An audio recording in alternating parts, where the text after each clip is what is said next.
2022 की विधानसभा चुनाव के बाद सभी राजनीतिक पार्टियां भारतीय जनता पार्टी के सामने धराशायी होते हुए दिखाई दे रही हैं, क्योंकि विपक्ष कहीं भी सड़क से लेके विधानसभा और संसद तक के नजर नहीं आ रहा है।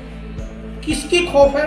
उत्तर प्रदेश में की सरकार और उत्तर प्रदेश के मुख्यमंत्री योगी आदित्यनाथ पर समाजवादी पार्टी के राष्ट्रीय अध्यक्ष बुलडोजर का नाम लिया, जिसको लेकर के भारतीय जनता पार्टी उसी बुलडोजर को पूरे उत्तर प्रदेश में इतना प्रमोशन किया कि अब उत्तर प्रदेश से लेकर मध्य प्रदेश और बीजेपी शासित में बुलडोजर का असर दिखने लगा। इसीलिए कहीं ना कहीं सारी राजनीतिक पार्टियां चुप दिखाई दे रही हैं। और इस वक्त हमारे साथ एक ऐसी शख्सियत हैं, 293 उतरौला विधानसभा, जो समाजवादी पार्टी के सिंबल पर चुनाव लड़ करके भाजपा को कड़ी टक्कर देने वाले हसीब खान साहब। सबसे पहले तो समाचार भारत में आपका स्वागत है। था आपका चुनाव? देखिए, चुनाव जब मैं लड़ा तो मुझे ऐसा लगा कि जो लोग मेरे साथ हैं, जो लोग मेरे साथ चल रहे हैं, जो लोग मेरे साथ मेहनत कर रहे हैं और मेरे लिए वोट मांग रहे हैं, लेकिन ऐसा होता नहीं है चुनाव में। मेरे लिए राजनीति नहीं थी, मैंने देखा मेरे लिए मेरे साथ जो थे, मैं किसी का नाम नहीं लेना चाहता, मेरे साथ जो थे, जो माननीय अखिलेश यादव जब बलरामपुर आए हुए थे, जो फोटो खिंचाने के लिए परेशान थे, जो उनके साथ खड़े होने के लिए परेशान थे, जिनको पार्टी ने, समाजवादी पार्टी ने एक नाम दिया, एक सम्मान दिया, और समाजवादी पार्टी में अपने आप को समाजवादी कहते थे और वोट मांगने कांग्रेस और MIM और बसपा के लिए जाते थे। लेकिन मैं किसी का नाम नहीं लेना चाहता हूँ। तो क्या लगता है आपको कि जो राजनीति में दिखता है वो होता नहीं, और जो होता है वो दिखता नहीं? कहीं ना कहीं घर का भेदी लंका ढाने की वजह से आप चुनाव हारे हुए हैं क्या? ऐसा क्या लगता है? एक चीज आप समझ लीजिए, जो भी हुआ अच्छा हुआ। अच्छा, उनको ये एहसास हो गया, उन्होंने अपनी पूरी ताकत लगा दी। हाँ।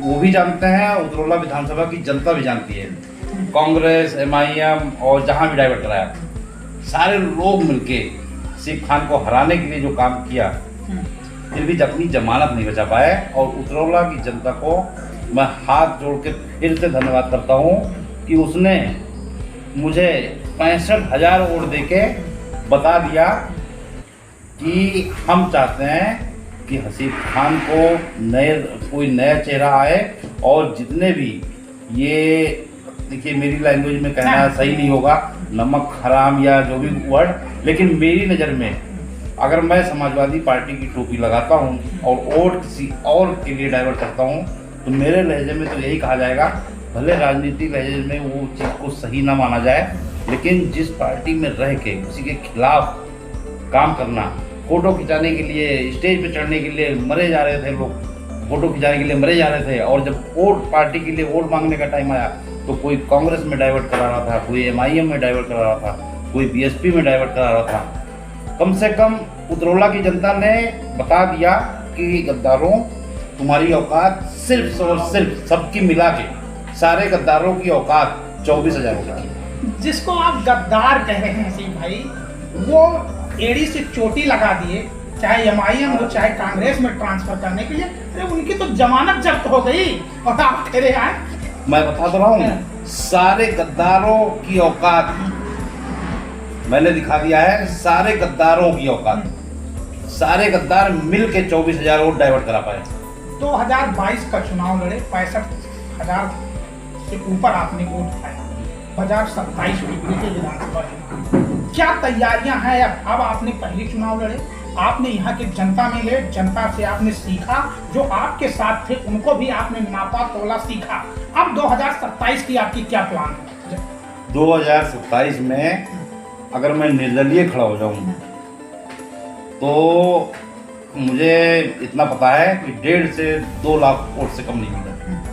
उसका कारण बता रहा हूं मैं, कि जितने राजनीति थे, 40 साल के पुराने, 20 साल के पुराने, 30 साल के पुराने, जितने भी नेता थे, सबने पूरी ताकत अपनी लगा दी सबने पूरी ताकत लगाने के बाद में उनको मिला क्या 24,000 वोट। और उन्होंने देख लिया कि ये वही लोग हैं जो समाजवादी पार्टी को हराने का काम कर रहे हैं। जो स्टेज पे समाजवादी पार्टी के राष्ट्रीय अध्यक्ष माननीय अखिलेश यादव जब आते हैं, फोटो खिंचाने के लिए परेशान रहते हैं, स्टेज पे जाने के लिए परेशान रहते हैं, तो उतरौला की जनता इतनी मूर्ख नहीं है कि तुम जब पार्टी के सगे नहीं हुए तो मेरे क्या हो गए। विभीषण ने राम के लिए काम किया था। श्री राम जी जो थे भगवान थे, और अगर विभीषण ने श्री राम जी की मदद की थी तो कोई गलत काम नहीं था। हर हिंदू को विभीषण नाम रखना चाहिए, लेकिन आज तक कोई विभीषण अपने बच्चे का नाम नहीं रखता है, जबकि उसने मदद किया था श्री राम जी के लिए, भगवान की मदद किया, फिर भी कोई अपने बच्चे का नाम विभीषण नहीं रखता है। चुनाव में विपक्ष आपके जितने भी विपक्ष, चाहे एमआईएम हो, चाहे कांग्रेस हो, और चाहे वो भाजपा के लोग हों, कहते थे ये बाहरी प्रत्याशी हैं, आए हैं दल बल के साथ चुनाव लड़ रहे हैं, चुनाव जीतने के बाद या चुनाव हारने के बाद ये क्षेत्र में नहीं जाए, एक बहुत निगेटिव प्रचार किए थे। क्या स्थिति है? 2022 का चुनाव भी लड़ लिए आप, चुनाव 65-70 हज़ार आपको वोट भी मिल गया, उसके बाद अब क्या स्थिति है? आप क्षेत्र से गायब है, क्षेत्र में आ रहे हैं। जो लोग कह रहे थे क्षेत्र से गायब हो जाएंगे, मेरे ख्याल से वो सब गायब हैं। अच्छा। वो मुझे कोई दिखाई नहीं दे रहे हैं। अच्छा। और मैं क्षेत्र में था, हूँ, रहूँगा। यहाँ की जनता ने मुझे विधायक बनाया, पूरे विधानसभा के लिए दिन और रात 24 घंटे, और उसके लिए खड़ा रहूँगा। चुनाव जीतना हारना अलग चीज़ है। जो 65,000 लोगों ने दिया है, इतना प्यार जो दिया है, उनको छोड़ के मैं कहीं जा ही नहीं सकता हूँ। इतना प्यार मुझे मिला है, 65,000 वोट मिला है, ये हो ही नहीं सकता कि इनको छोड़ कर मैं कहाँ चला जाऊँ। मैं तो हारने के बाद भी चुनाव 5वां या 6वां मेरा भ्रमण है। मैं क्षेत्र में लगातार हूँ, लोगों से मिल रहा हूँ, लोगों के बीच जा रहा हूँ। रमजान में भी आया था, अभी जो कुछ भी प्रोग्राम होता है, किसी के यहाँ शादी होती है, अभी आज भी मैं एक प्रोग्राम में ही शामिल होने आया हूँ। और हमारे पूर्व विधायक स्वर्गीय समीउल्लाह खां साहब का इंतकाल हो गया, मुझे पता लगा, मैं उस टाइम था नहीं। हमारे वालिद साहब और भाई गए हुए थे, आज मैं उनके घर जाऊंगा। तो कहीं पे भी कोई समस्या है, कुछ है, मैं लोगों से जुड़ चुका हूं, और इतना प्यार मिला है कि अब ये छोड़ने का सवाल ही नहीं उठता है। रही बात विभीषणों की, तो विभीषणों को लोगों जनता ने भी देख लिया है कि विभीषण ने क्या किया। आज उतरौला विधानसभा सीट समाजवादी पार्टी के हाथ में नहीं है, वो किसकी देन है वो अच्छी तरह जानते हैं। अब वो कुछ भी कर लें, उनके झांसे में आने वाली नहीं है। जितना झांसा देना था उन्होंने 2022 में दे दिया, 27 में कहीं दूर दूर तक कोई नज़र नहीं है आने वाला इसमें। 2022 की विधानसभा चुनाव के बाद आप ये बताइए कि जो क्षेत्र की जनता है, जनता आपसे जुड़ रही है, यहाँ पे काफ़ी सारी समस्याएं हैं कि जो लोगों का कहना है कि यहाँ पे जो समाजवादी पार्टी के कार्यकर्ताओं के साथ हर जगह, तहसील से लेके थाने से लेके हर जगह शोषण होता है, उसको लेकर के कहीं ना कहीं विपक्ष निष्क्रिय दिखाई दे रही है। क्या कहेंगे इस पर? देखिए, संगठन, इस बात को मैं स्वीकार करता हूँ कि संगठन बलरामपुर जनपद में हमारा कमज़ोर है और लोगों ने कमज़ोर कर रखा है। लेकिन माननीय राष्ट्रीय अध्यक्ष जी से मेरी मुलाकात हुई है, मैंने उनके सामने अपनी बात रखी है। जल्दी खाली बलरामपुर जिला ही नहीं, पूरे उत्तर प्रदेश का संगठन भंग होके संगठन बनने जा रहा है मजबूती से। और जिस प्रकार से अभी इस वक्त भारतीय जनता पार्टी के लोग जो भी कुछ भी हो रहा है, उनके खिलाफ जो जा रहे हैं, उनके ऊपर ज़बरदस्ती कोई कार्रवाई हो रही है, बुलडोजर चला जा रहा है और उनकी समस्याएं नहीं हल हो रही है, कोई उनके खिलाफ आवाज़ नहीं उठा रहा है। तो हम चाहते हैं कि हमारा संगठन मजबूत हो, लोगों के बीच जाए, लोगों की समस्याओं को सुने और उसके खिलाफ आवाज़ उठाए। हमारा सीधा सीधा आपसे सवाल है, 1991 में जब इटावा से काशीराम साहब चुनाव लड़े थे और जब मुलायम सिंह यादव गए थे उनसे मिलने के लिए, तो उन्होंने कहा था कि काशीराम साहब आप मुझे पार्टी में शामिल कर लीजिए। काशीराम ने उन्होंने कहा था कि आप जाकर के पार्टी बना लीजिए। 1992 में वो पार्टी बना लिए थे और उनको 1993 में मुख्यमंत्री उत्तर प्रदेश का बना दिए।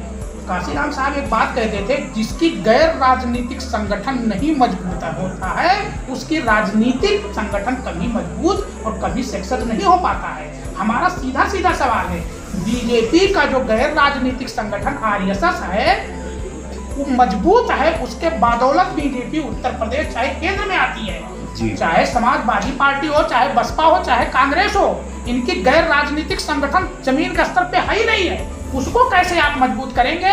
और इसको लेकर माननीय अखिलेश यादव से या जनवादी सोशलिस्ट पार्टी के राष्ट्रीय अध्यक्ष चौहान साहब से किस तरीके से चर्चा होती है आप लोगों की?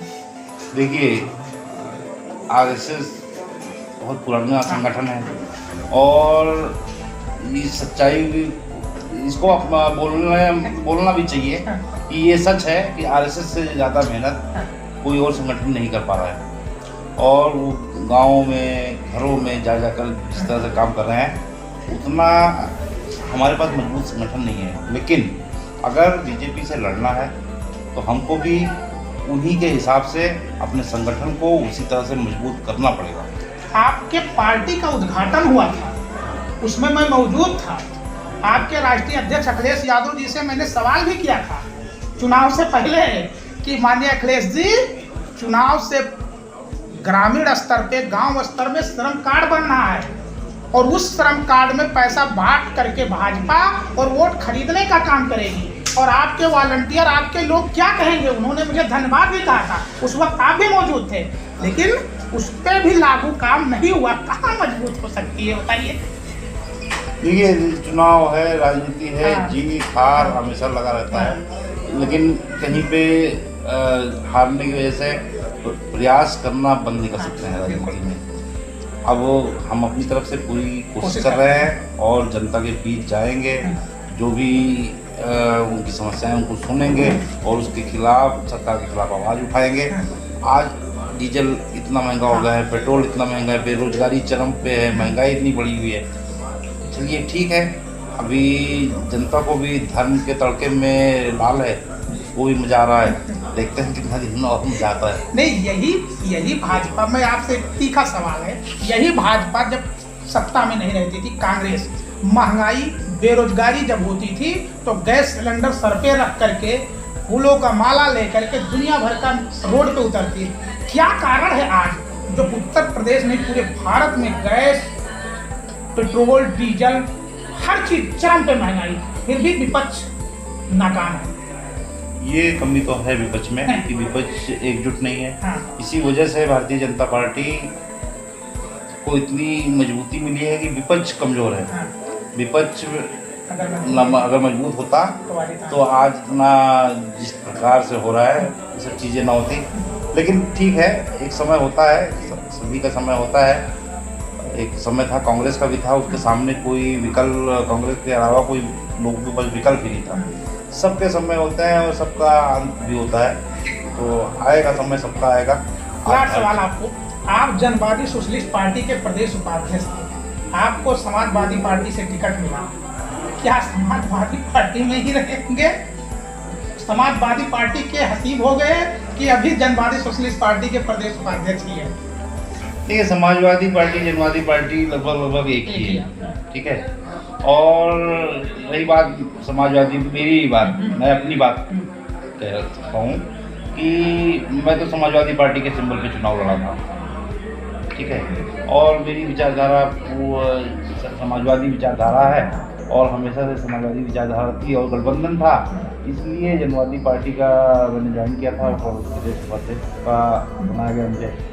मेरी विचारधारा तो शुरू से समाजवादी थी और उससे कोई लेना नहीं, और दोनों पार्टियां एक ही है, समाजवादी और जनवादी में कोई फर्क नहीं है। 2024 लोकसभा चुनाव आ रहा है, क्या तैयारियां हैं आप लोगों की? देखिए, वो शीर्ष नेतृत्व का काम है। हम लोग विधानसभा चुनाव लड़ते हैं, विधानसभा चुनाव से फोकस करके ध्यान देते हैं। लोकसभा की तैयारी क्या हो रही, क्या नहीं हो रहा है, वो हमारा शीर्ष नेतृत्व। समाचार भारत के माध्यम से 293 उतरौला विधानसभा की जनता को क्या संदेश देना चाहते हैं? यहाँ की जनता को मैं ये संदेश देना चाहता हूँ कि उन्होंने जो 65,000 वोट मुझे दिया है जो ये प्यार दिया है, जो ये समर्थन मुझे दिया है, इसका मैं इसको कैसे अदा करूं मैं समझ नहीं पा रहा हूं। मैं इतना वादा करता हूं कि मैं आपके बीच में हमेशा रहूंगा, आपके सुख दुख में हमेशा खड़ा रहूंगा, और जब तक खड़ा रहूंगा जब तक आपके लिए मैंने जो वादे किए हैं पूरा नहीं कर पाता। ठीक है, तो ये थे हसीब खान जिनका साफ कहना है कि 293 उतरौला विधानसभा की जनता जिस तरीके से 2022 के विधानसभा चुनाव में भरपूर प्यार और वोट देकर लगभग 65,000 वोट दे करके और जो प्यार दिया है उसको कभी भी हम भूल नहीं सकते हैं और हमेशा उसके कर्जदार रहेंगे। और आने वाले वक्त में अगर यहाँ की जनता 2027 में विधायक बनाती है तो यहाँ के विधानसभा का जो मूलभूत सुविधा है, चाहे शिक्षा हो, चाहे स्वास्थ्य हो, चाहे सड़क हो, उस पे हमारा पूर्ण रूप से ध्यान रहेगा और उसको करने के लिए विधानसभा से लेकर के हर स्तर तक के यहाँ के लोगों को सुख सुविधा देने का प्रयास करूंगा।